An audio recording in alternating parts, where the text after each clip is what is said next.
What is happening, guys? I am Aidan from DK Tuning. Today's video is on another DK400 Golf R. Now, this one is obviously white, so it's a little bit different to the others, if you can't see that. So the difference between this is that the customer has already put the mods on, so obviously the intercooler, the intake system. He has supplied the Scorpion downpipe, which we're now putting on, which obviously we recommend as well. It's already been on the dyno for the first stock pull. We think it's got stage 1 because it is 340 brake horsepower, which is quite low figures for a stage 1. Jake is now putting the downpipe on, and then we're going to stick it back on the dyno after we've mapped it, and it should be just over 400 brake horsepower. It's going to be a madness, guys. Also, the customer has come a hell of a lot of way today to be with us. 5-hour journey this morning. So obviously he knows where it's at when it comes to 400 brake Golf Rs. So stay tuned. So the first port of call for this exhaust system to go on, guys, is to drop the old one out. Now, to do that, we have to get the prop shaft off, and also the subframe has to be lowered a little bit as well to make room for the downpipe to come out. As soon as that's out, we can put the new one in, then obviously bolt everything back up together and put the back box and everything back on. It's got some nice Aquapovich tips on this as well. Gorgeous. Then we can move on to mapping, and then we're going to stick it on the dyno and see what it makes.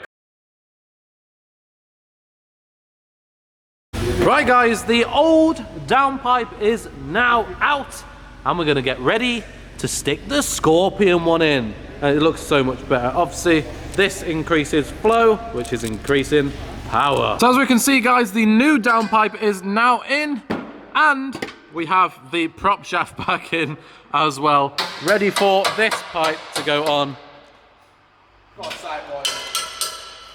Put it down.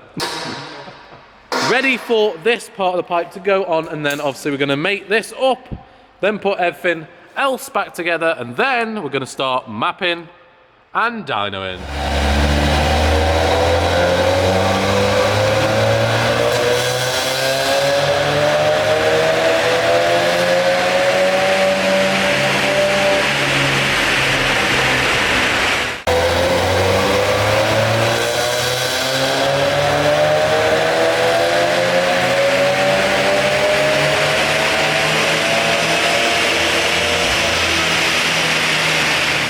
So guys, as you can see, we have not got the Golf R on the dyno anymore. Now, we have finished the dyno runs, but unfortunately we were quite a little bit short of the 400 brake horsepower. It made 377. Now, this is for a particular reason.